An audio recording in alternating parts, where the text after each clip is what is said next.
Since Christmas is upon us, I thought what better way to celebrate the season than to talk Pokemon. I don't know about you guys, but some of my best memories from Christmas were unwrapping the latest Pokemon games. I specifically remember when I got Ruby and my brother got Sapphire, both for the Game Boy SP. Good times. But enough nostalgia. Let's get into the absurd. The Pokemon universe, for being so technologically advanced, what with Pokeball tech, TMs, and the universal healthcare, only appear to just be taking their first steps into the stars. In all the regions thus far, we've only seen one space center, that being in Moss Deep City in the Hoenn region. But in all fairness, it would probably just be them up there in a Pokeverse ISS, because I don't see a lot of Pokemon really doing well up there. But what Pokemon would be the worst to have on an international space station? Let's discuss. Number 5, Wailmer. Don't get me wrong, I know we're starting off with a relatively harmless selection, but just you wait. It might be a tight fit, but Wailmer could be theoretically fine on the ISS, but it would probably have to have its own special room, also a source of fresh water, but it could produce its own. Not too bad. The biggest issue, and I do mean biggest, is it ain't gonna stay a Wailmer forever. Yeah, it might be fine now, but if you're not careful, you will see the light at the end of the tunnel. The light being poor Wailmer evolving into the largest Pokemon known to man, surely cracking the hull and killing everyone, including the poor Wailord. So maybe set it up holding an Everstone. Number 4, literally every fire type.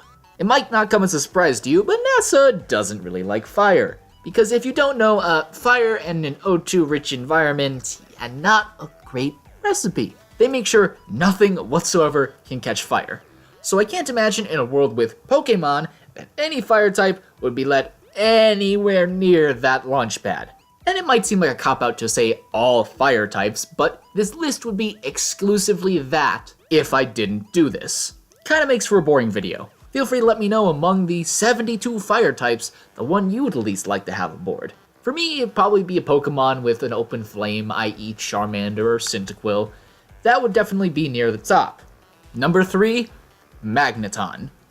Now your initial thought might be that electric types would be loved by the crew. Good supply of power and whatnot, and given the extreme caution and a few well-insulated rooms, it might work.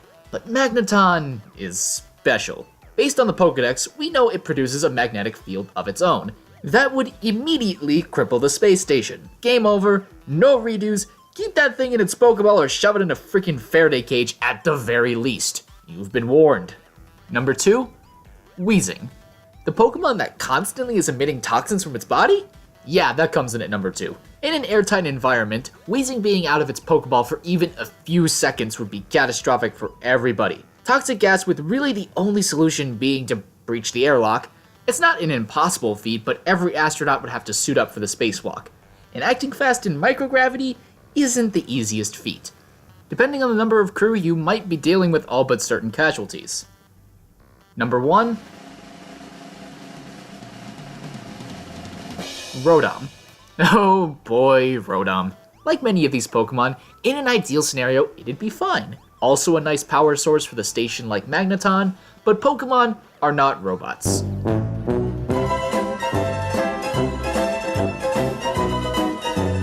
Oh, okay, some might be, but what I mean is they have personalities, and all Pokedex entries point to Rotom being nothing but mischievous as hell, leaping from device to device solely for the purposes of wreaking havoc.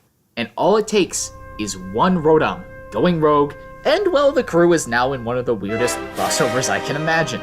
A slow, painful death might be in store for you. And now the scenario is weirdly flipped on its head, and you are the ones trapped with no way out at the mercy of a Pokemon. How's that for irony? But hey, those are just my thoughts. Which pocket monster would you least want to have in space with you? Let me know.